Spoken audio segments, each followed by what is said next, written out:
I want to talk to you at some point about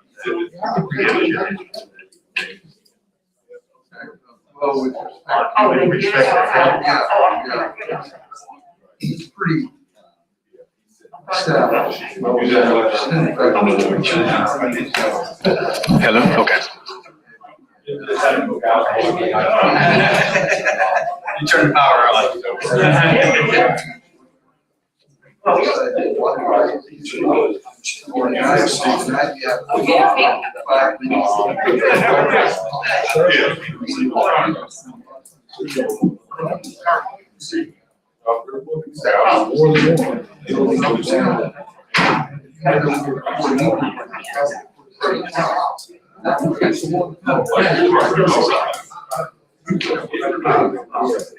to talk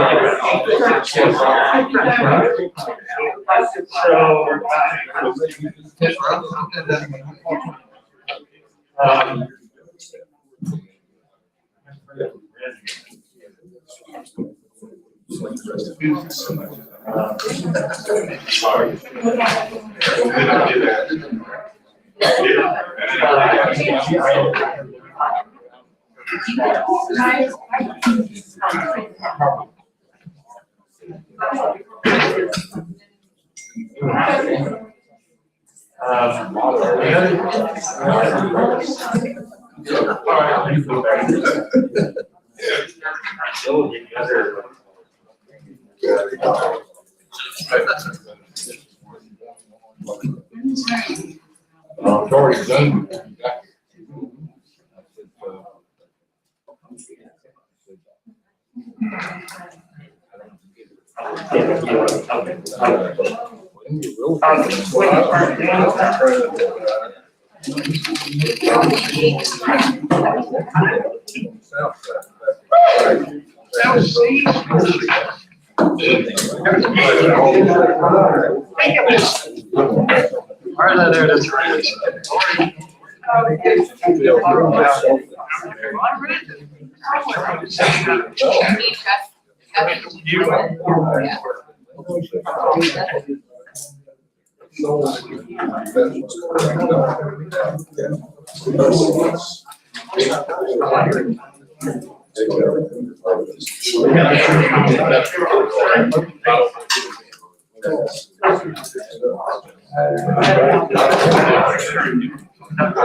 Probably not.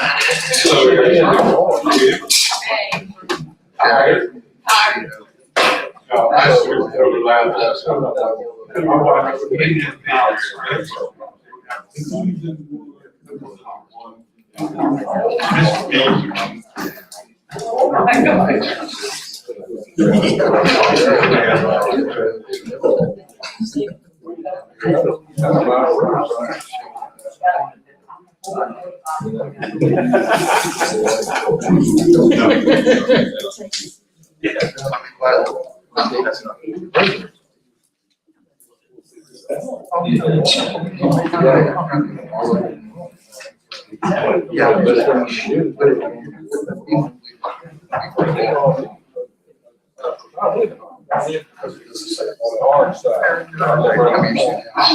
this is the General Assembly. Yeah, this is the General Assembly statement.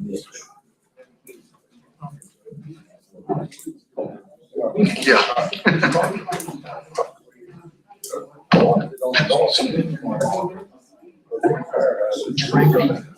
Okay, I just wondered. You don't have to talk in this way. They should be decisions that they're appealing. October 16th. He doesn't even know what it is. October 16th. Thought it was the response to that letter, the first letter. I said, no, that was dated October 22nd.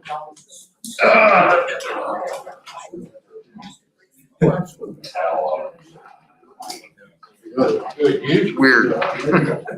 You know, assume you want us to do that under deal with that under our present engagement plan.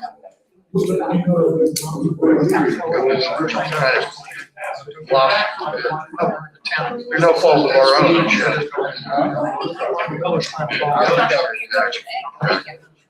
I just want to make sure that you wanted me to put a letter together. It's kind of obvious. We weren't really good enough. I just remember it. Or we can just authorize, unilaterally authorize. I don't know where we are. I got the very Oh, yeah. I did read your thing. You're Yeah. you did like the 3 people. Yeah. Yeah. Oh, did you? Well, everybody's here, they give us a letter. So, this is how we, no, I don't think Yeah. so. And I think, we're gonna be right on this, but. Yeah, that's the way it goes. That's the way it goes. Sure, oh, absolutely. I mean, I haven't had a chance to read through everything in detail. But I see no reason to stop the present, so to speak.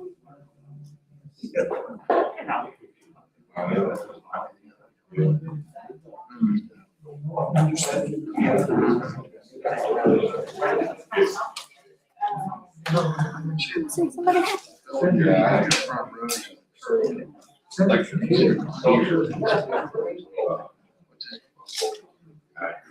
Oh, you said that.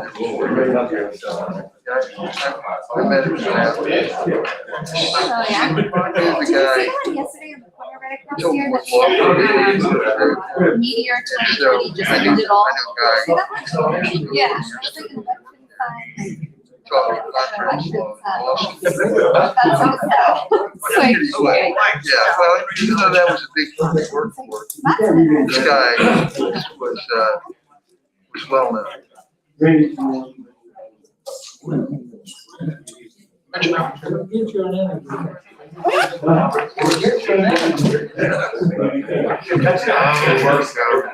did something in the 70s. Don't think it works. Ligament and something in the 60s. This is a note. I had a phone call with a letter sent out to the office.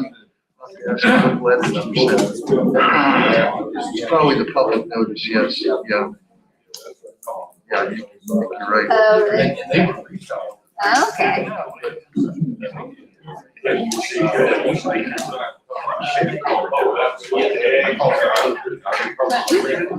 I agree.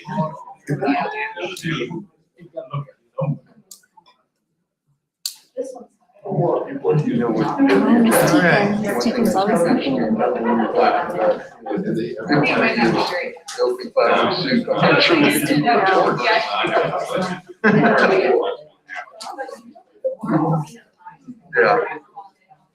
Yeah. Well, I'm not sure that once we get back to the free thing, we'll see. Only 2? I don't know. Peter? We're going to bring tonight's meeting to order. We do have a quorum. One person is missing. That's Danny will not be here tonight. Danny Krigler. Can I get a motion to approve our agenda for tonight? I got a first, second. All in favor, raise your right hand. Unanimous. Agenda is approved. The next thing on the agenda is the approval of the minutes from October 7th. Pledge allegiance. Let's do it. Would everyone please stand for the Pledge of Allegiance? Followed by a moment of silence. Pledge allegiance to the flag of the United States of America, to the republic for which it stands, one nation, under God, indivisible, with liberty and justice for all.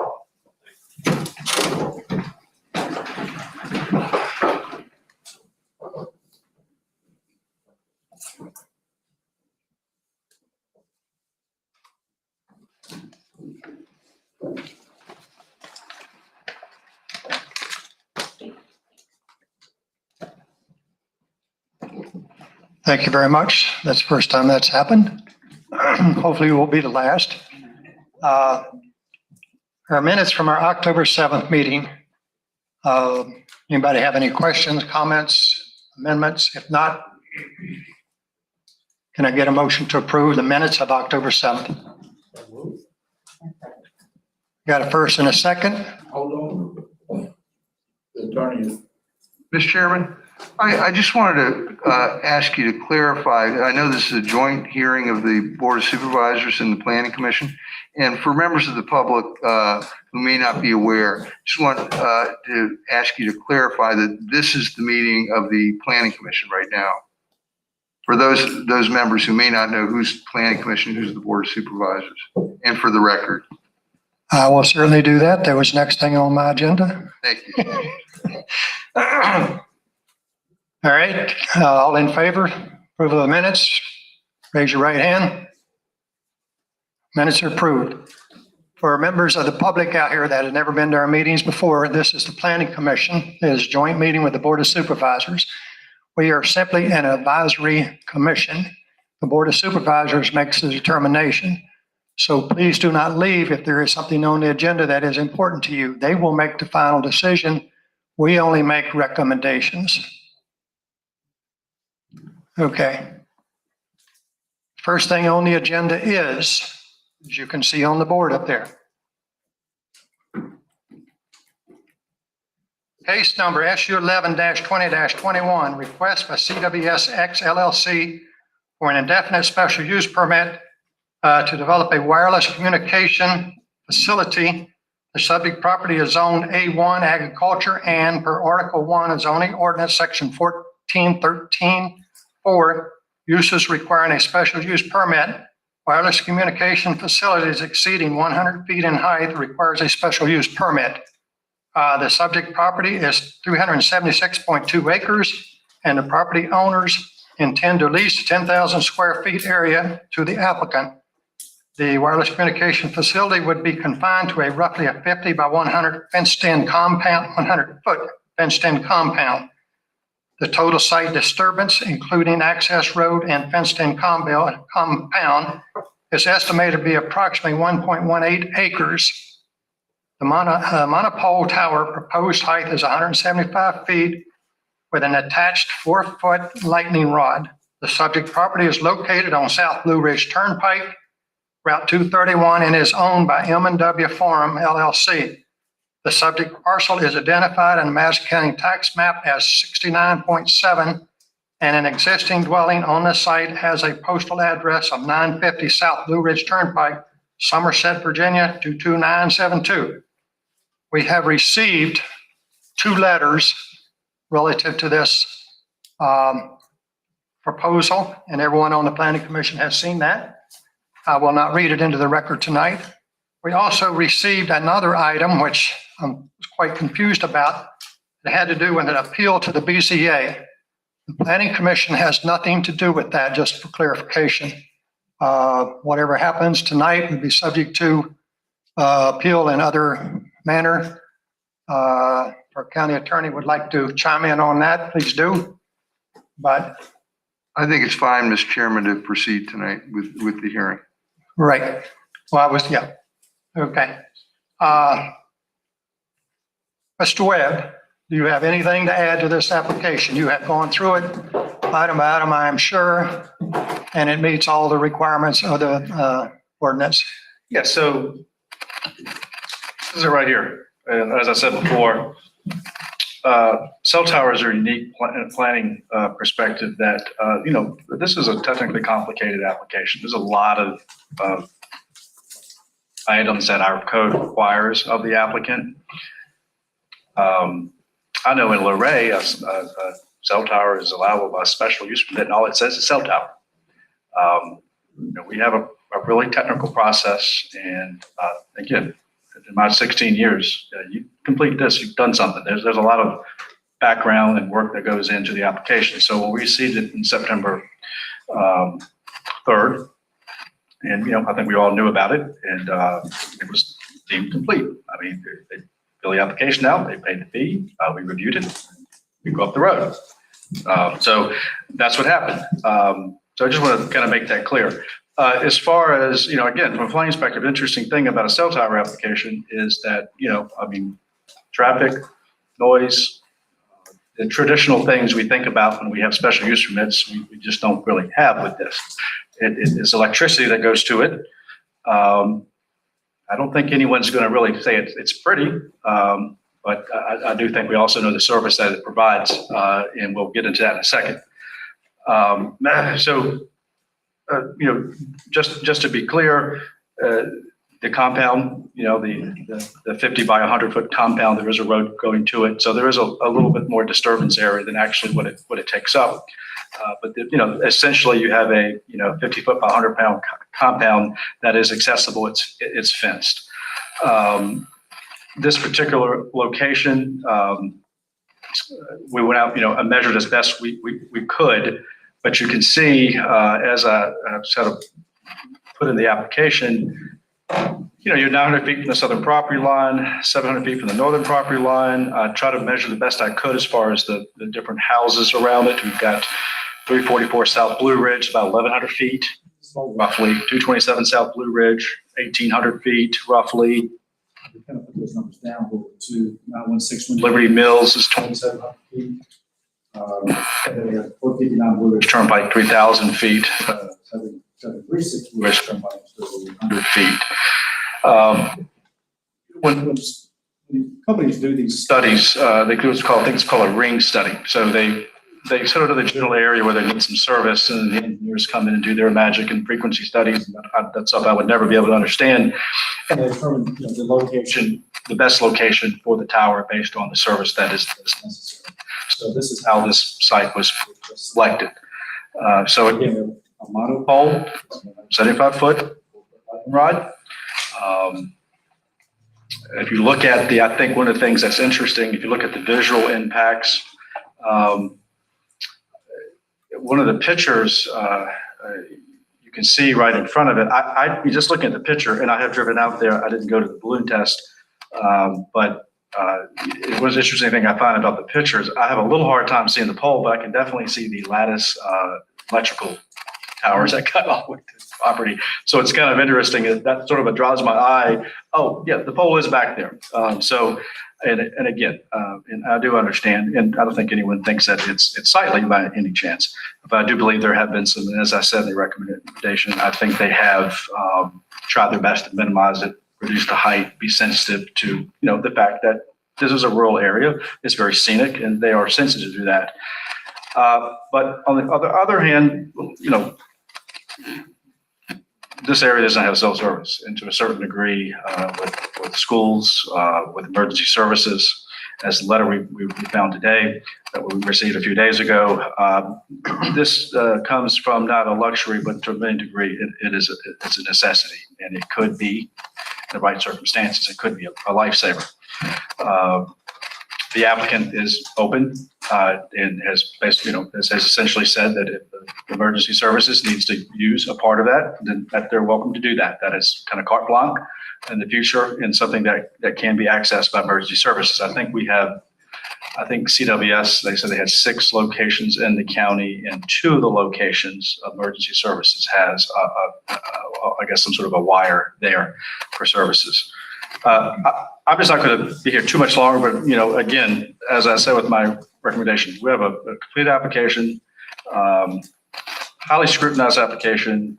I do feel from a planning perspective, it has been minimalized as best as possible. The location on the southern end of that parcel, as I said from the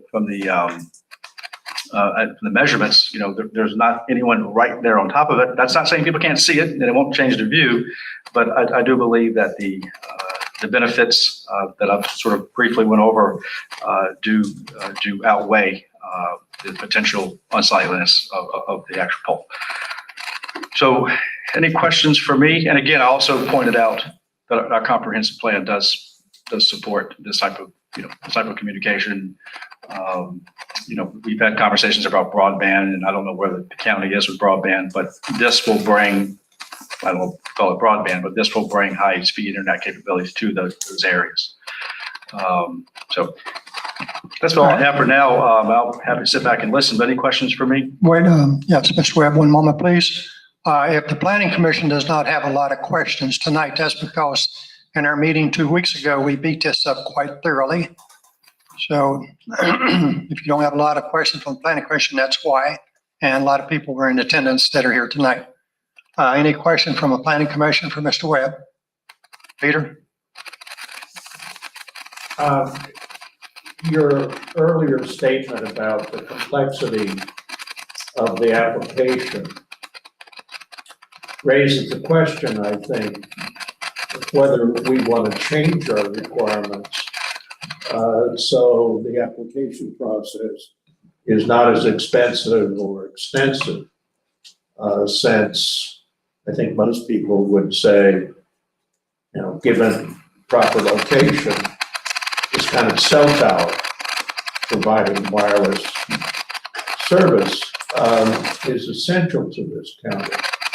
So have you thought about whether or not we ought to change our requirements so we don't have a thick application like this for a cell tower? Yes, I have. I think there are parts of the code, and this was adopted, I've taken many years ago. And usually what happens is you sort of borrow an ordinance from someone else. That's probably what happened. Things have changed in the last 20 years. I think there's some elements of the current code that are good. I think the balloon test, we don't have that where I live, and I think it's an essential element. But the lease agreement and certain things that we provided, I don't know. We asked that anybody else. So I think this is independent of this hearing going forward. There are also some state updates as far as we probably could, modernize the code. And I think that, yes, at the end of the day, and as I said, from a planning perspective, it's a pretty unique in the sense that really the issue is visual. So let's if that's really what's important, let's keep things like the visual. Well, what's your recommendation? Well, I think Planning Commission? right. I think once we get through review this, the ordinances? right. Yeah, sure. Requirements, Yeah. or you do, or what? Yeah, I think when we get through this, next, soon, let's talk about this ordinance. That would be up to the planning commission, Peter, to make recommendations for changes to this ordinance. This was done about 6-7 years ago. Mr. Carty was chairman, and the way it is written up is to protect the county and the people in the county to the extent possible. That's why it is quite detailed. The same thing with the large-scale solar facilities, which we all worked on. So if there's going to be a change to that, I would imagine it'd be up to the planning commission to make recommendations, to form a committee and move forward with that. But that's why it is the way it is today. I would agree. Second question, Lincoln, is this tower, as I understand it from Mr. Davies' testimony at our workshop, currently has 2 providers that have signed up with antennae on the tower. But optimally, most of us, optimally, we ought to fill it out with 6 antennae that they've applied for, and that the providers ought to include the principal providers that we all use, like AT&T and Verizon and so forth for our cell service. Have you had discussions with the applicant or with Mr. Davies about the prospect of filling this out with commonly used providers? I'll let Mr. Davies, when he talks, he can maybe answer that better. I know there are 2.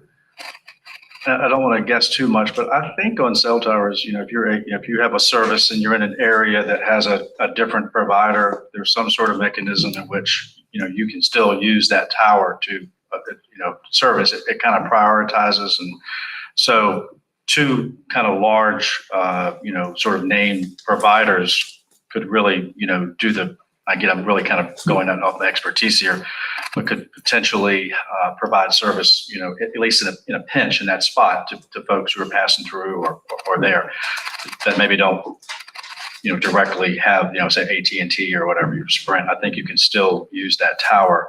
But I guess that's really just a kind of a market sort of decision eventually. I think that the applicant needs a certain number to move forward, and it's 2 is, at least it seems to be the number that is at least mentioned.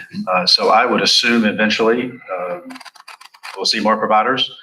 But again, I don't want to speculate too much on sort of that end of the business, because I probably don't know much more other than there's 2 right now. I would think the applicant's representative will be able to answer that question a little more clearly. Right. Any other questions from the planning commission? Mr. Webb? If not, would the applicant does the applicant have representative have anything to say? Please identify yourself for the record.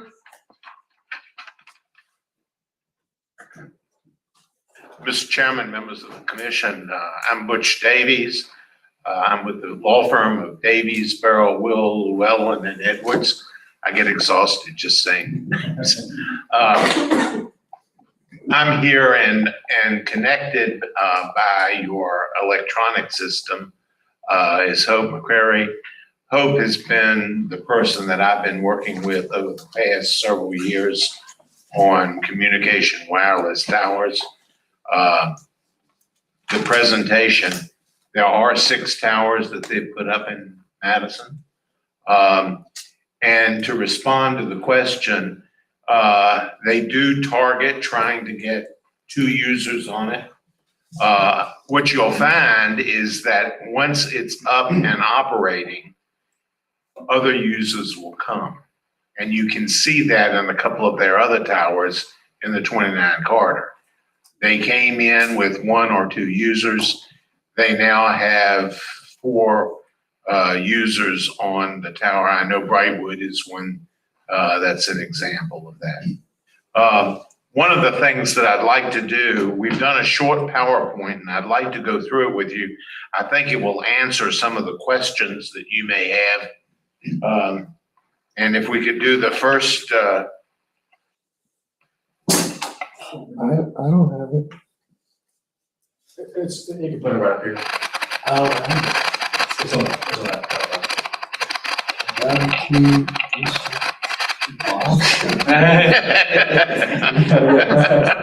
And where is that? It's right, your right hand.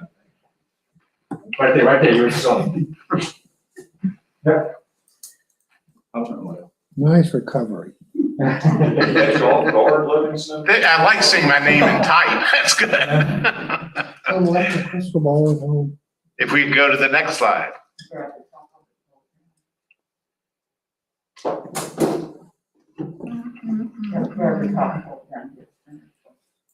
There you go. Oh, wow, great. You need to go up. Oh. Go up to the show.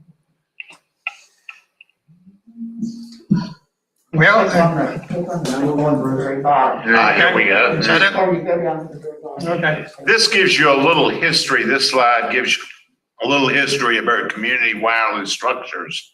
They have a total of 56 towers in 11 Virginia counties. As we noted, 6 are in Madison. And they try to get all 4 major mobile wireless service providers. They fix broadband and make it accessible. So one of the things that's a real challenge is the cost of broadband. And in many counties, they have not been able to do it. What has happened is the wireless towers actually provide that access to broadband. And that is a major benefit to the citizens. The letter which you received from emergency services is accurate. This is an area which is not well served. It is one of the things that you would have a benefit from. The people in that area obviously would be able to access cell phone service in an emergency. I know I very seldom use mine unless it is an emergency. So I think that's an important issue. If I can have the next slide. This is designed as a map to show you where all of their towers are located. You will note in Madison, their tower locations are in red. They pretty much have followed the 29 corridor and the 231 corridor. This is part of that continuing service to cover 231 and to cover Route 20. I can recall, since I have represented them for some time, I recall when we wanted to put a tower at Somerset, and the folks in orange turned out to oppose it. The board of Montpelier did not want a cell phone tower, so they opposed it. The Supreme Court came for a visit to Montpelier. The Supreme Court said we won't be able to come back because we have to have cell phone service. And so the CWS, Mike Quinn actually called me and was embarrassed. And he said, I know I opposed you before. Could you do it? We have to have that service. It's the nature of our system. It's the ability to be able to communicate that is so important. If we could go to the next slide. I thought it would be helpful to look at the benefits. We know we have mobile wireless service. We have fixed broadband, which will be a benefit. Public safety is clearly a benefit. And you get broadband access using private versus public funds. That is a major issue, and one that in this particular area, it's good to have the cell phone tower in place for the broadband services if needed. Next slide. This is the letter from Madison Emergency Services. It is an endorsement and states the need for the service. Next slide. This is the site location. You can see that it is centrally located to serve 231 and Route 20. Next slide. This shows the location, and it shows that this particular view is good. The river bends. You can see the bend in the river. Orange on this side, Madison on the other side. The real key is that there is screening. You can see it with the trees. It does affect the visibility. One of the things that Community Wireless does is they have to have this reviewed by Historic Preservation in Richmond. And the SHPO negotiations, their original filing was at 199 feet. They reduced it in their negotiations to get SHPO approval to the 175 with a 4-foot antenna on top of that. The reason that's important is because they got the endorsement of SHPO. It's something that you have to do when you go through their process. Next slide. This shows the expanded service, a 3-mile and a 5-mile radius. And you notice the amount of area that it covers both on 231 and 20, as well as a significant portion of the Madison County area. Next slide. This is the shared Chantel propagation projections without CWS's service in UNO. If you will note, it follows but has very limited coverage coming down 231 and limited coverage on Route 20. The next slide. And you will note now we have significant coverage. It really fills in, it's like the hole in the donut. It fills it in and covers it. And that is important for providing services. One of the things we spend a lot of time on is visual impact. That was noted by your planning official. And I would ask you to take a look at the next slide. This slide is basically one that covers the date that's filed, and it's helpful. The next slide are pictures that show a 175-foot tower. That's important. After your work session, one of the people stopped me and said, "Is it 199 feet?" And I said, "Yes." And I was corrected by Hope, who said it actually, when we took the original pictures, they were at 199 feet. The balloon was done at 199 feet. In our negotiations for the SHPO, we reduced it.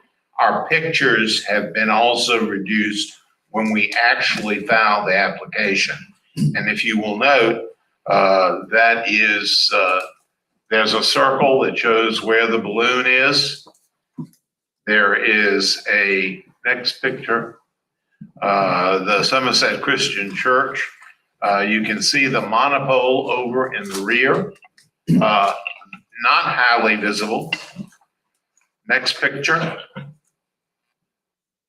The tower is not visible at all behind the trees. It disappears. And this is true for most of the road. The actual growth that's natural basically hides it. Next one. This is Liberty Mills Road facing north. And again, in the distance, you see the top of the tower, but you also see the growth that's there in the area. And perhaps the most negative of the views is the next picture.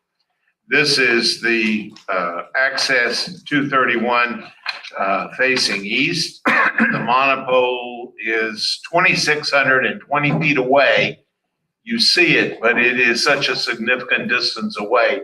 It is not as visible. It does not have as much screening from this approach, but it is adequate to hide it. Next slide. I think it's important that you realize that the telecom infrastructure is important. The county wireless communications facilities ordinance is met. Access to fixed wireless broadband and mobile wireless services for the residents and businesses and travelers. One of the things that we've learned as we've done this is it does have an impact. You have people who take scenic drives using 231 or 20. You have Montpelier. They have a tower there, but as you go down the road, you blip out. This will allow and cover that issue. And it addresses the urgent need for what I think is the public right for access to broadband with it being funded privately. I don't think there's any question that this is a tower which benefits and expands the services in Madison County. I'd be happy to answer any questions you might have, and I think Hope can be accessible if you have any questions for her. Any questions from the Planning Commission? Mr. Davies? Peter? Mr. Davies. Yes, sir. I'm not sure that you'll feel comfortable in addressing this question, but with an eye toward simplifying our county ordinance with regard to cell towers. Can you give us a general sense of how long it took to site this tower and how much was expended in doing so? The resources to do it were significant. I don't know exactly the amount for this tower, but I know some of them have the total expenditures have reached $100,000. How much? I don't think this one is at that level, but it's certainly significant money. I didn't hear the figure you. I said $100,000 in studies. We are fortunate that we were able to reach an agreement on the SHPO. We've had difficulty in a couple of them. This situation, it's been a good year and a half or 2 years looking for the right location. In the work session, one of the things that bothered me is the person said, well, you can move the tower down the road to my place. It's only 3,300 feet away. The problem is the coverage. You need to be able to have it situated so that you can reach out and cover the areas that your user on the tower will want to have access to. And that's the reason there's been the focus on 231-20 and that service area within that 5-mile radius. And that takes time. And it has, I can tell you that I talked to the principal involved on behalf of Community Wireless some time ago, and they actually went out and looked at alternative sites and could not find one that met the requirements that this site does, which is why they signed the lease agreement. And secondly, following up on the question of the providers putting antenna on the tower. I think when you were here for our workshop, you mentioned two names that I didn't recognize as already signed up or potentially signed up. So, but they weren't the providers that most of us use for our cell phone service. What's the prospect of having a AT&T or It just takes time. Verizon? Verizon is one I know they work with. AT&T they work with. It takes time to get them to come on board. They have to be able to see a need and they can service that need. I think this particular site gets significant benefit because of its approach to Montpelier. Montpelier has fairly significant traffic. There are people who will be interested, I think, in maintaining their service and their approach from the western or north on 231, and this will provide that service. And I think it's important. On the other 6 or 5 or whatever it is that already exist, CWS towers, on how many of those are AT&T and Verizon? I don't know. I couldn't tell you that immediately. I'd have to ask them for that information. I know they're on some of their towers, but not all their towers. And some of them have 2 users, but the ones in the 29 corridor have multiple users. So that go on the tower after the towers were up. Is that information you could provide to us? Oh, sure, be glad to do. I can certainly ask Code to get it together and we can let you know where they are and who's on them. So, but I can tell you that the ones with multiple users are the ones in that 29 corridor to fill in the travelers. Mr. Elliott? Davis, I want to ask you a question, and maybe I don't understand this right, but it's my understanding that if AT&T and Verizon's on that tower, and I have Nextel, I can still hit that tower, and then that tower charges the other hammers that are there, so we still get coverage from whatever service you may have. Absolutely, no question, no question.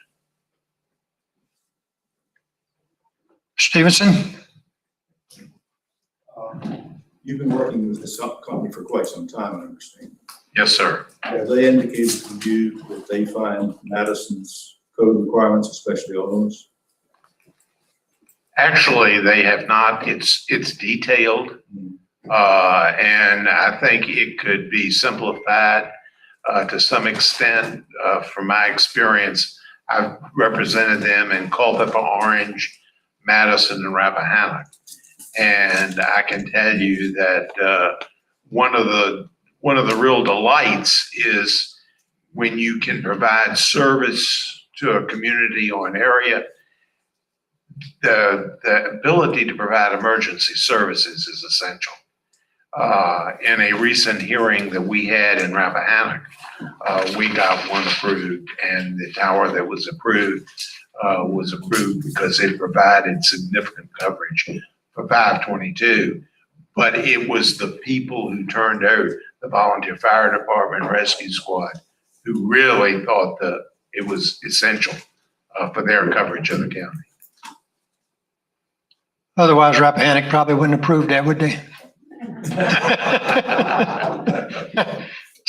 Okay, on to our comment. Anyone else from the planning commission?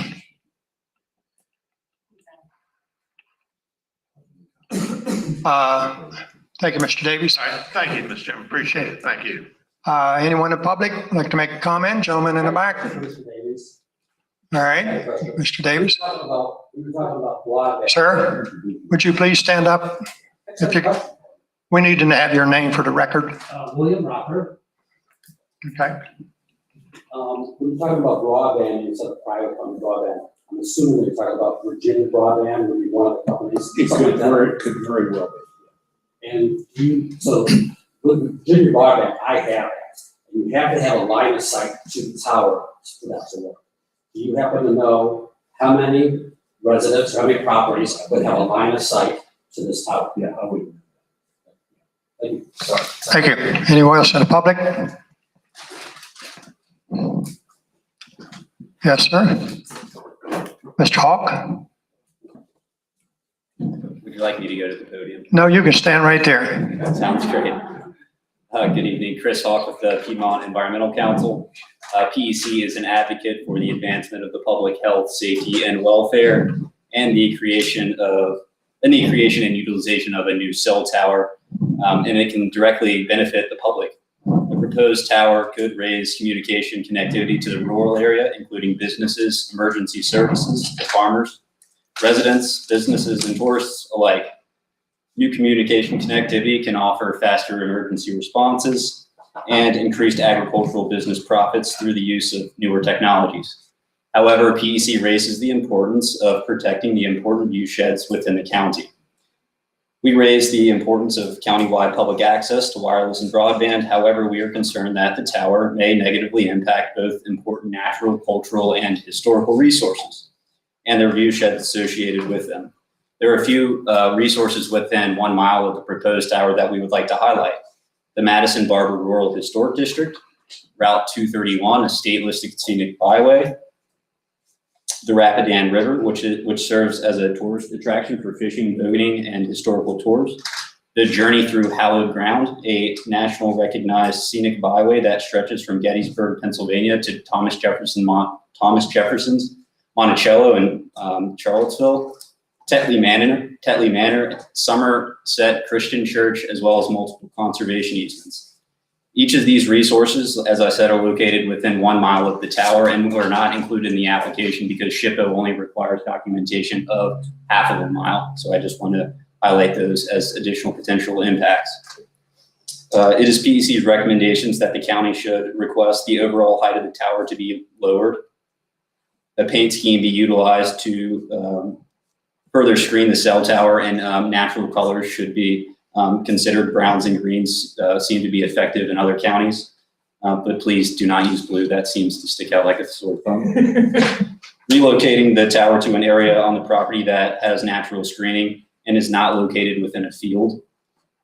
And finally, request the users of the additional CWS towers and the other locations in Madison. Thank you for listening to these requests this evening. And as a final note, I would like to say this will be one of my last meetings in Madison County on behalf of the Piedmont Environmental Council. I will be transitioning to a different location, and my coworker, Adam Gillenwater, will be taking my position here in Madison, Culpeper, as well as Green. So please welcome Adam after the meeting and say hello to him. And thank you all for being so kind and cordial to me throughout the past few years. Thank you, Mr. Falk. We will miss you. Anyone else from the audience have anything? Yes, sir. Yes, please. Hello, I'm Randy Ham, and thank you for the opportunity of letting me address y'all tonight. I just have a little bit of concern about this. I have nothing against cell towers. I think we need them. It's just proper location, I think, is the issue that is involved here. It's a very scenic area, as the gentleman there made comment about Route 231 being a scenic drive also. The location of this site is pretty much on a ball knob that's sitting right out in the middle of a very scenic view area. It's only a quarter mile from the family property that we own. And I just think, and Mr. Davies, I'm sorry, but I was a gentleman that asked you about the 3,300 feet. and about moving it back that far, but there are alternate locations still on M&W's property. I'm not trying to pull it over to our family property, but it's only about 3,300 feet, just a little further north, and would be encompassed by trees, power lines, and it wouldn't jut out near as bad as it is now, proposed site. I have just a question or two for the committee here. Have any or all of y'all, did y'all attend the balloon flight test? Anyone in the committee? One? Roll back. One, okay. Has anyone been to the site outside of the balloon test? Two people. I know where. No, I'm of the committee. Okay, okay. So you have actually seen the area that is being placed. Okay. That's all I have for now. Thank you so much for your time. Thank you, sir. Anyone else in the public? One more time. William Rocker, Belmont Farm, Rochelle. First thing I need to do is submit 2 letters for the record, both words. Who would I hand these to? I'll take those.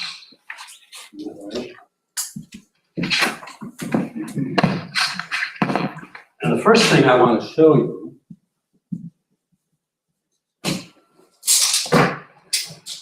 give me another.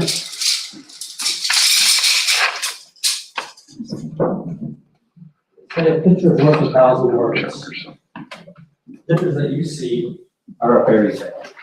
I'll explain why. Now, I do have to have a disclaimer. This picture is made. This picture I had made back in January and February. So that was the old parameters. The lattice tower, 199 feet. I did not have time to change that. So I'm not trying to deceive you. But this does give you a better picture from the other pictures. I will talk about this a little bit later.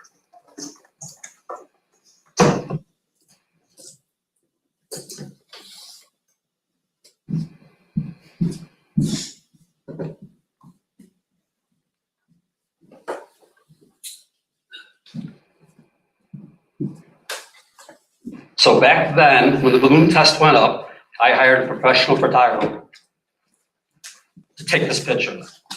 He did not zoom in on it because I made sure that he had some of the foreground, some of my backyard. That's my backyard. I then hired a graphic designer to place a cell tower in the exact spot where that red balloon was at. This is based on the parameters at that time, like I said. Now, how can I and my close neighbors not be negatively impacted by that? That's a totally different picture from what you saw on the other pictures. And the reason is those were misleading. I'm thinking CWS took them. They probably didn't use a very good camera. They took them at low elevations. They made sure they were in a spot where a tree or a shrub was blocking the majority of the tower. That's why you could only see a little bit of the top. That's a lot more of an impact. Look how high up that sits from the southwest mountains, from my viewpoint. So this is I gonna, have a question, real quick. Is that the southwestern mountains you're looking at? That's- I believe so. The mountain, Yes, yes. So it's higher than the mountain. Orange is to the left there, Somerset would be to the right. Please continue. Why didn't they show any pictures north of the tower along 231? You know why? Because it's all wide open there. You would see the entire tower if they would have shown you one of those pictures. The application itself has a lack of due diligence. This has been rubber stamped. And I'm going to go into, there were two other landowners that I know of that offered their land at higher elevations. Mr. Hammond has spoken about this as well. He's right next door to Mike Willis. They're higher elevations. They were not listed on the site selection history. These locations would maximize coverage and minimize impact on any resident. I'm not saying, don't put this in my backyard, put this down in somebody else's backyard. I'm not saying that at all. I'm saying it should not impact any resident to ruin their view like this. So that some of these other areas are tucked back, surrounded by trees. Why weren't these sites analyzed? And if you want, keep it on Mike Willis's property. I don't want to take away income from him. That's not my point here. He's got areas on his land that are also going back to the north and going up on a higher ground near transmission lines that wouldn't impact anybody's view shed. Put it there. Last point I want to make, and no one has talked about this. I watched on the videos, I watched the workshops, and I never heard anybody talking about this. I don't know if you guys are even aware, but there are new technologies being developed currently over the last 2 years by Apple Computer, Elon Musk, two pretty well-known people or companies. They are working on satellite to cell phone direct communication. That's cell signals and broadband. This is a game changer. Cell towers could be obsolete in the near future. Now, I'm not talking 20 years down the road. I'm talking about 3 to 5. There's also a Virginia-based company, Link, L-Y-N-K, you can go on the website. They're working on this as well. They're probably going to partner. They already had a successful beta test earlier this year, putting multiple satellites in orbit, communicating directly to their cell phones, not using any wire carriers. They hope to be live in 2022. That's less than 2 years away. Building new cell towers now is like investing in Polaroid 2 years before the cell phone cameras blew up the whole camera market. Who buys a camera anymore, right? Use your cell phone. Don't impact the landscape forever for a short-term need. Once that tower goes up, it's not coming down. And I know there's a clause in the contract that says if it becomes abandoned, the owner has to tear it down. What if the company isn't around anymore? That's a long battle. Who's going to tear it down? Thank you. Thank you. Anyone else from the audience? If not, back to the Planning Commission. Any additional comments from the Planning Commission? Mr. Elliott. Yes, sir. Mr. Chairman, I have a couple comments. I talked to Ms. Huffman's husband today, who is an active member of the fire department, and he told me that when they go in that area, the fire company can't call back to the firehouse, they can't call back to 911, they can't communicate with each other, they can't communicate with the sheriff. There's no communication there for the fire department, and I'm sure the rescue squad's in the same boat. He told me that today.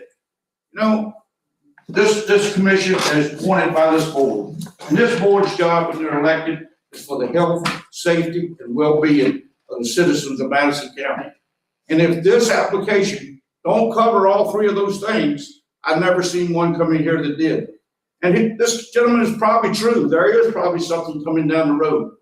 But if we save one life, with this cell tower going up right now, we've done something great. For the record. Briefly. For the record, that's 3,800 feet away from that tower. I have Verizon, I have 4G, I have 4 bars all the time. On the way driving here, I was on the phone all the way to 231 to here, never lost a signal. Thank you. Anyone else from the planning commission? I do. Mr. Fisher. I want to state that this matters, and I'm surprised that so very few people are here supporting this tower tonight. It matters in 3 ways. Safety. A letter up here from Brian Gordon, who is the Director of Emergency Communications. I'm not going to read the whole thing, I'll just read 2 sentences. It said the town in Uno area would be beneficial to public safety. Currently, there's a very reliable service in that area of the county. In most cases, a call to 911 to be directed to the Orange County ECC. That can cost a life really quick. Number 2, school children. They need this communication. There's not a lot of them there, but I think everyone that around Raceground Road in that area, very important. They can't wait 2 years for new technology that may or may not happen. And 3, businesses. Mr. Weaver, who's not here tonight, but he spoke about Papa Weaver Port, and how important this tower would be, better communications for his business. We need this tower now. Thank you. Anyone else on the planning commission? Was there anybody attending virtually that had a comment? Can you tell? Wanted to comment? No, sir. Thank you. Mr. Chairman, I'd like to ask a question. In order to make this motion, do we need to read this whole motion, or can we make a motion like we normally do? I do not think we need to read the whole motion. What I would like to say before I ask for a motion is that I am of the opinion, first off, the planning commission has to make recommendations based on existing ordinances and comprehensive plan to the board of supervisors. And that's one of our guidelines when we look at this tonight. Is it in conformance with the ordinance and the comprehensive plan? And in my opinion, the application is in substantial conformance with the applicable provisions of the Madison County Comp Plan and the ordinance, and no one here has pointed out where there is any conflict or incompletion in the application. Having said that, what are the comments from the planning commission? Peter? I was surprised to see this draft motion. Did it come from you or? It did not come from me. I mean, you seldom see a motion with all these whereas clauses. Yes. Yeah. I think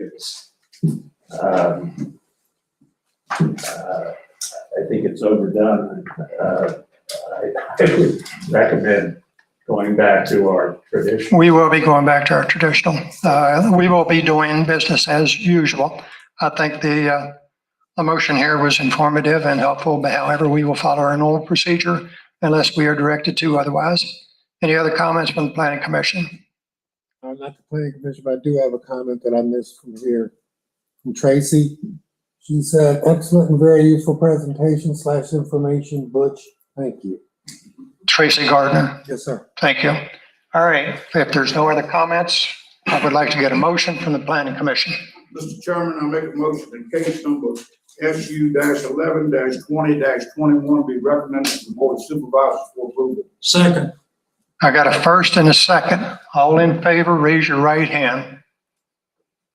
It's unanimous. The motion passes as a recommendation to the board of supervisors. Okay. That was the only thing and last thing on our agenda for tonight. Our next meeting will be on 11/18 at 6:30, a workshop meeting. I would like to remind the public again to please stay for the Board of Supervisor meeting because they make the final decisions in these cases. The Planning Commission is strictly a body that makes recommendations to the Board of Supervisors. And again, I apologize for not following normal procedures for the Pledge of Allegiance. First time that's happened. Hopefully it will be the last time. Thank you. The Planning Commission meeting is adjourned.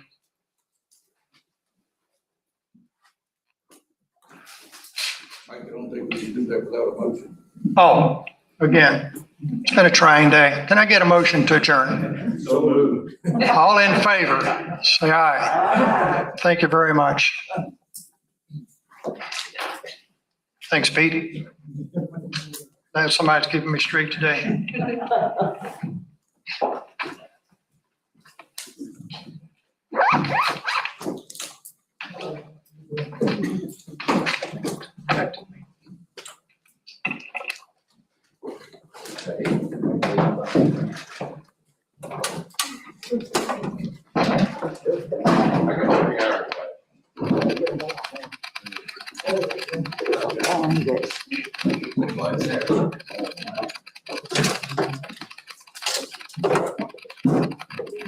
Like to call the board of supervisors to order. We do have a quorum. We do need to adopt this thing. Does anybody have anything to add?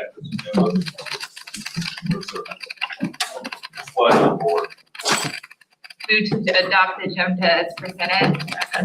Motion made and seconded. Further discussion? Hearing none, all in favor, signify by saying aye. Aye. Opposed, same sign. General public comment. Does anybody have any general public comment?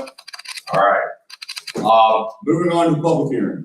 Case number SU-11-20-21, request by CWSX LLC for an indefinite special use permit to develop a wireless communication facility, WCF.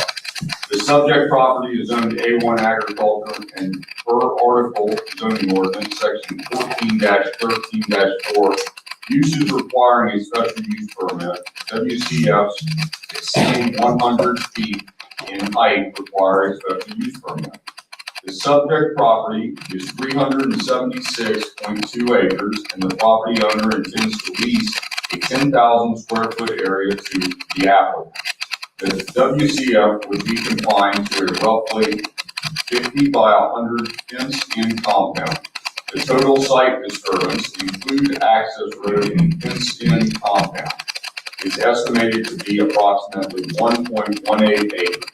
The monopole tower proposed height is 175 feet with an attached 4-foot lightning rod. The subject property is located on South Blue Ridge Turnpike Route 231 and is owned by M&W Farms LLC. The subject parcel is identified on Madison County's tax map as 69-7.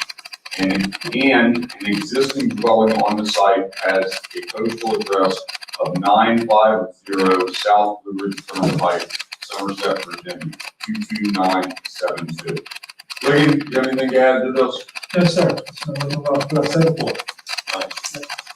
Mr. Davies, anything to add? No, sir. It's quite a PowerPoint presentation. We all love PowerPoint. Any questions from the board to either William or the applicant? To the public, before we open it, we have received communications from Charlotte Teakin and Roy Shannon, Mr. Rother's lawyer. Pat, would you like to speak about at all the letter that Mr. Rother has submitted to the record, and then also the email that was received at 5:59 this afternoon? When you reference the letter that requests this board to defer the hearing? Okay. Yes, I don't think there's any necessity for the board to defer the hearing. We received this information late this afternoon, literally within hours of the public hearing. And they're attempting to appeal something that they can't appeal to the Board of Zoning Appeals. So we'll deal with that appeal separately. My recommendation would be that the board go forward with the application tonight. Open it up to the public. Please. Mr. Chairman, Board of Supervisors, Chris Hawk with the Piedmont Environmental Council. I will not read my previous comments, but would like to echo them in this case. Also, per Mr. Fisher's comments, completely agree with the importance of protecting the public health, safety, and welfare, as well as providing important connectivity resources for school children as well as businesses.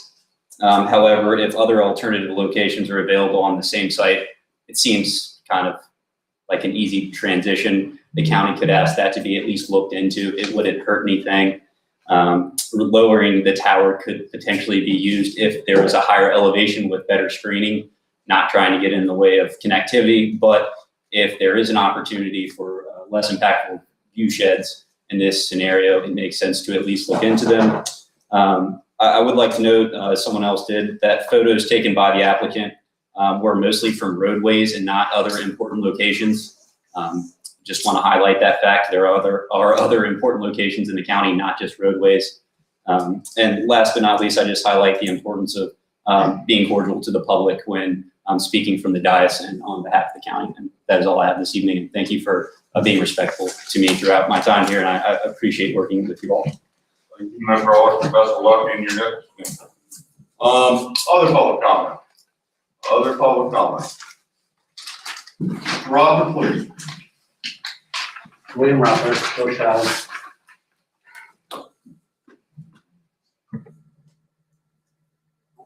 You guys are gonna like me.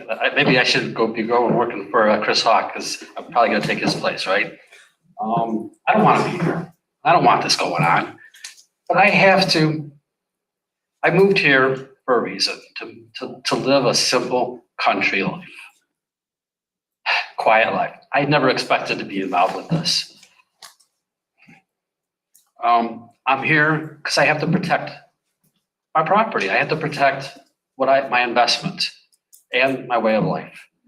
And basically that's it. Thank you. Other public comment. Sam? Yeah, just kind of want to reiterate what I mentioned to the planning committee. I would like to, I know a lot of money and time has been invested in this by the tower company, but Mr. Rockford said there, we have a lot of time and money invested in their property. And I don't know, I'm not going to ask y'all the same question I did the planning committee, but it's going to be a considerable eyesore in such a scenic area. And I believe it's going to be very obstructive. And as the tower company has addressed, they're trying to make it less intrusive. They're going from 200 to 175, so they know it's a problem. They're going from a lattice tower to a mono tower, so it's less intrusive. And they're going to paint it a different color. But if you painted anything, it's still going to look terrible. I'm with Pete Elliott here, that we need cell coverage down there. There's no reason one person dying because we don't have cell coverage. But do we have to sacrifice one of the prettiest areas in Madison County? We don't have views of the Blue Ridge Mountains. We got the Southwestern down there. That's all we got, but it's pretty. And I think I'm basically asking for y'all to postpone a decision on this tonight and look at a different avenue on M&W's property that would be less obtrusive to the entire area. I've talked with several of the neighbors, and they are all for moving it back where there's some trees. In Madison County, where there are existing towers now, they're not sitting out on a high knoll knob that I've seen. They're at the base of hills, they're around trees, and that's where it should be. And it is 3,300 feet away, but it's still, it would actually be higher in elevation. It would give more coverage to the new, I don't know what you call it, a resort of the old Kennewauk farm, that property. They would have better reception, which is a lot of stuff's going to be going on up there. If they don't have phone service, are we going to have problems up there? It's much better. It'll cover a lot more of Madison just because it's on a knoll. We're down the site. I don't know if you've seen the topography of it or not, but the proposed site is here. The power line is here. And from there up, it's pretty much flat, all up towards Rochelle. You get a lot more coverage. You only sacrifice 3,300 feet. Well, that's not going to stop you from going all the way to the Route 20 corridor. It's almost a bird's eye view from either site on the proposed site or an alternate site a little higher up. And you've got a great coverage of that. So we can kill two birds with one stone. We can hide this thing a little bit and get rid of the obtrusiveness of it and still improve the service in Madison County, which is, that's what we're all looking for, better service in Madison and satisfy Orange too and the Route 20 corridor. Thank you so much for your time. That's my opinion. Thanks, Mr. Hammond. Other public comment? Clay, I'm sorry, but I got one thing I want to say. If you notice the one picture that Mr. Davies had, and there was a picture of the new tower there, and there was a picture of the power line. What stood out the most? Yeah. The pole or that big power tower that was there beside the pole? It was pretty obvious which one was easier to see. Thank you. Other public comment? Other public comment? All right, back to the board. Mr. Chairman, Yes, sir. electronic public comment. No, excuse me. If you got anything? Livingston? Tracy says, I think that's Chuck Jackson's typing. Sorry. No public comment. There was a comment about this. So, we're doing great without technology here. All right. You checked both streams, Livingston, Vimeo and the GoToMeeting. Yes, sir. Looks like just you and I are on the GoToMeeting side. All right, back to the board. Let's play to the board. Mr. Chairman, I have a quick question maybe for Mr. Davies, I suspect. I don't know who else could answer it. The proposed location on the farm, was that selected because the owners of the property said this is where I want you to put a tower? Or was it selected by the company who identified where they would get the optimum coverage? They actually spent time and looked at a number of locations, not just on this farm, but other properties as well. They could not get the coverage that they needed, except at this site, and they really worked at it. They actually looked at a place over on Somerset Farm, and that made out that the owner of the plantation was opposed to it. So they had to go look. And this was by far and away the best site. And they looked at, I would say, a half a dozen seriously. So it's, they spent a lot of time on it looking at it. So, and they used Chantel to, if you notice the coverage map, they actually pay fairly close attention to that because that's how they market their property. The tower goes up, they want at least the 2 users on it. So hopefully there'll be more. It depends on the use. I guess you help me make a point that it wasn't just randomly selected Oh, no, location. it took Even time. within that property. Absolutely, it took time.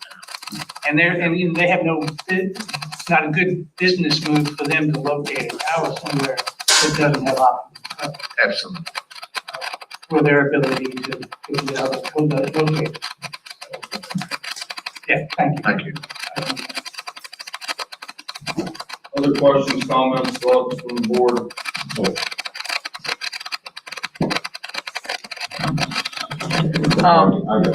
You got something? Okay. Go ahead. Well, Pete's right. My husband's been in the fire company for 60 years, and we just talked about this the other day. There is no cell coverage there for either EMS or the fire company. Often they have to drive a vehicle out to get cell service, to get back to the trucks. It's needed down there. And I can remember when Sheets came to Madison, everybody threw a fit and it was going to ruin the countryside. It was going to make us too metropolitan. Well, nobody pays any attention to Sheets anymore.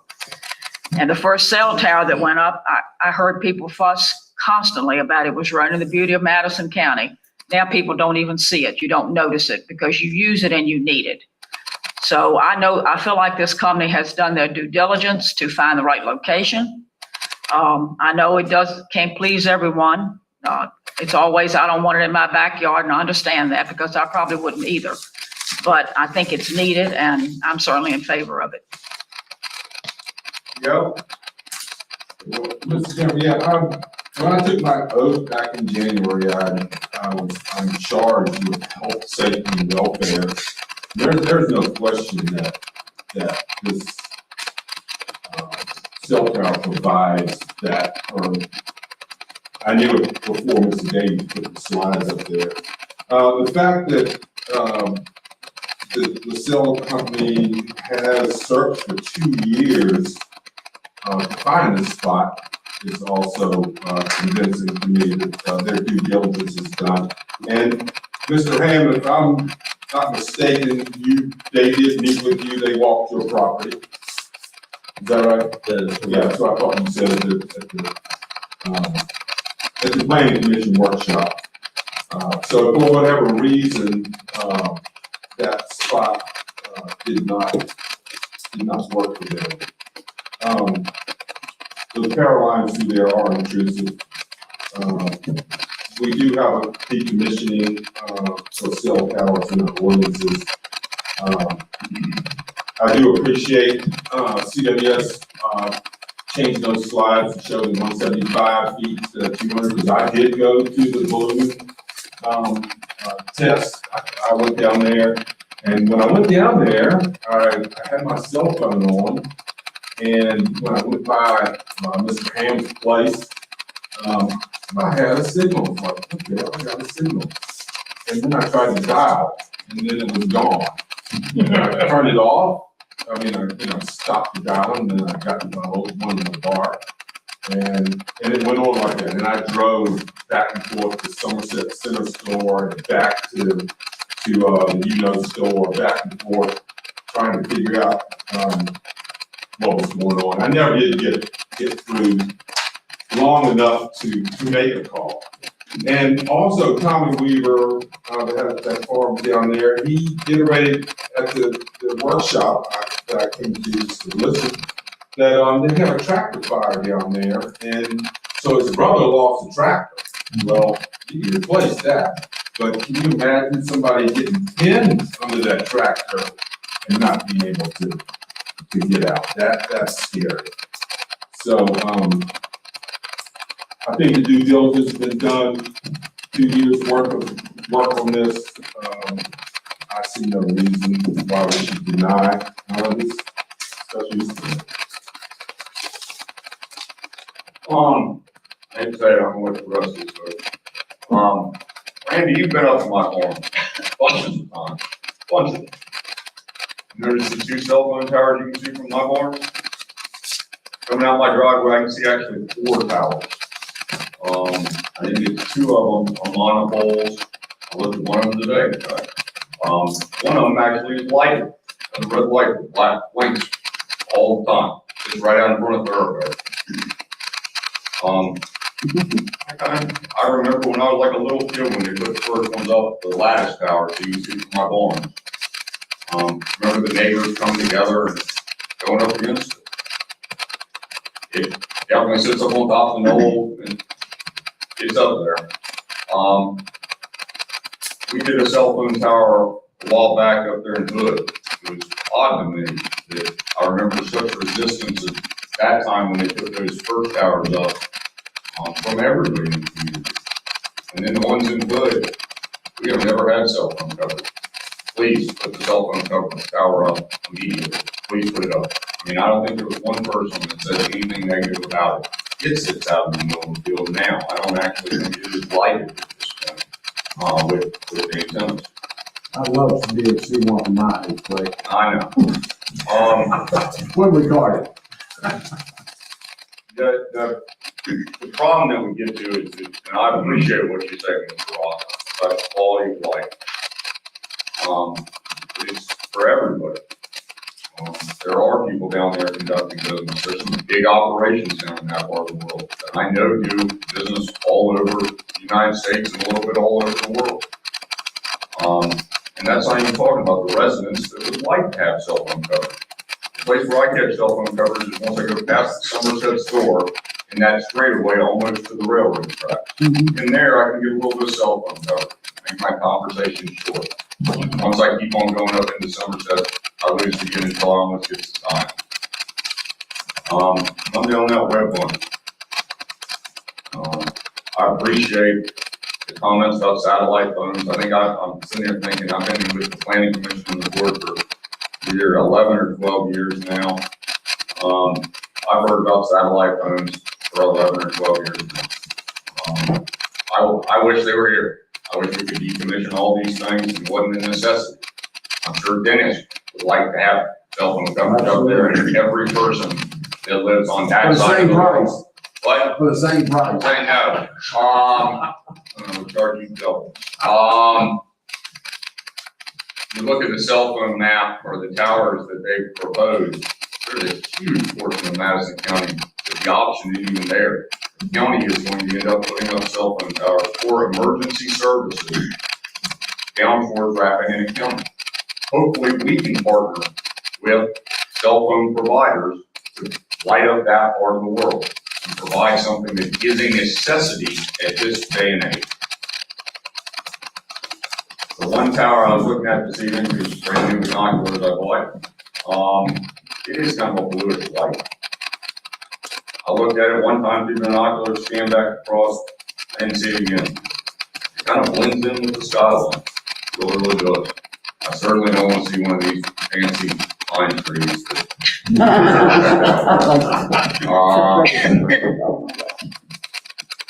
Sorry to impact folks. I understand. Same regard, it is a necessity, it's something that we need for public safety, community, sport, development, everything else. Anybody else got anything? Can I ask one question? It's irregular, but yes. Since y'all are gonna go through with this, I understand, I would like a different location, give us the same coverage, probably better. But can you put in the works of your documents that if, let's just say, Mr. Rockford's hopes come true, as all of ours do, that we can get satellite coverage instead of cell tower, that once it is no longer of use, it's decommissioned, that it has to be removed within a certain time frame. I'm just thinking about that, rather than that thing sitting up there for the next 10, 20, 30 years, like a tombstone. If you could put it in your documents to have it removed after it's decommissioned. Thank you. Currently, in the ordinance, there is, in our ordinance, there is a decommissioning clause. Party pointing here to number 10 on the application. In the event that WCF approved as part of this application is abandoned and is no longer in operation, WCF, including any support structures and accessory equipment, fencing and all other material associated with the application shall be permanently removed from the subject property in accordance with the deadline set forth in the Madison County zoning ordinance with respect to abandoned WCF. That doesn't say a time frame. I would certainly take, yes, please, go ahead. You know, if we did move forward and make some modernization of our. Absolutely. We could make it very clear, and even say that the people who own the dirt are responsible for it. If the cell phone tower goes away, if a company goes away, ultimately the people who own the property could be responsible. Please. Mr. Chairman, I believe, looking at proposed condition number 10, I believe the zoning ordinance already has deadlines set forth therein. So they would apply if the board adopted this particular condition. My comment, thank you. My comment to Legan would be that maybe we should add something to our ordinance saying a time frame for decommission. And bringing that back in front of us would have no, if we come up with a realistic timeline, adding that in, going through a public hearing process on the decommissioning and tearing down the cell phone tower, I would have no heartache putting in a realistic timeline. No sweat at all. Let's see what we can do. Anybody else got anything? What's the pleasure of the board? And we are supposed to reference the resolution that and the case number. Is it Mr. Taves? Yes, sir. Thank you. Mr. Taves is referenced here. Mr. Chairman, I move to approve case number A-11-20-21 and resolution number 2020-28. Second. Motion's made and seconded. Further discussion? Hearing none, all in favor, signify by saying aye. Aye. Opposed, same sign. Would you all entertain if William was to bring us a recommendation on decommissioning? Yeah, I'll just, just have, it might be another month or so or 2 months, but look, that's on the to-do list for. Mr. Webb, also I understand that you want to talk to us about rural resort and adjustment of county code in reference to. I think in the planning commission workshop, the conversation was there was some rural resort versus event venue administrative terminology changes that need to be made. Can you give us a quick update on that, I guess? Is that essentially what it is? So I remember when we made some amendments to the rural resort, we sort of went to, we just made sort of a statement that we're going to change to venue. So I don't see, it's been, those two terms have been interchangeable. I think it kind of why for some reason, some of us heard the venue or rural resort, something like that resort word. So when we made those changes, 6 months ago, part of the motion was to change rural resort to event venue. I put a copy of the ordinance online. I think there was a couple random rural resort terms still, but I went back and removed that. So I think we're okay. The diligence of yourself and the planning commission catching lots of additions and found a couple that we just need to change. Right, that's all right. I wouldn't just changed it, but that was part of that sort of blanket sort of amendment we did. And again, I think Sean said it wasn't, we use those terms interchangeable. Event venues. This is a matter of procedure. We do have this new county code that was adopted, about a month or two ago. It has the zoning ordinance in it. That's been presented to the code company. These are our ordinances. Now we have words that are different and that we adopted. So what we need to do is to do that with a little more formality and identify which words in the county code we are changing and have that in front of the board so it's very clear what's being changed, but not have a public hearing on that. So the better process is to get that written up in some detail and maybe process that at the same time we process the next zoning ordinance change. That makes sense. Very good. When is the muni code supposed to go live with our? Soon. Okay. And I've worked with muni code before, and it's really kind of, usually we have a hearing, you adopt something, it's an ordinance change. My experience is you usually have contact with them, you just kind of email them, this was the ordinance change last night, and they'll update it online for community. So this did come from the planning commission at its work session. So the idea is it's on the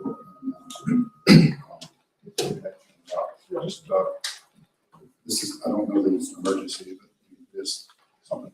Something needs to be cleaned up. Maybe the next time we have a ordinance in the process. Thank you, Mr. Paul. Anybody have any information or correspondence this evening? All right, public comment. Back to generalized public comment. Anybody can shoot from the hip. Yes, Mike Moscow. Mr. Chairman, I would just like to say, I didn't hear this, and maybe it was said, but it is in the decommissioning of these cell towers, there's time limits there. Now, it says the owner, but if the owner was bankrupt, then that could be an issue, and if you put it on the landowner, then that might resolve that issue, but there are timeframes already, 180 days, 90 days, in the ordinance.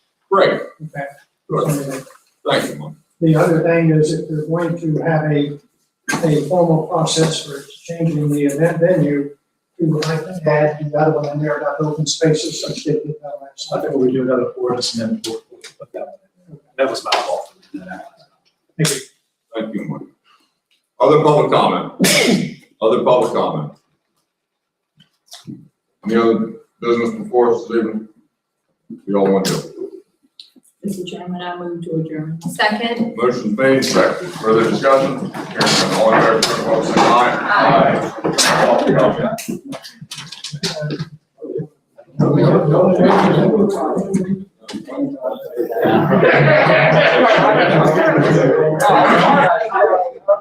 Aye.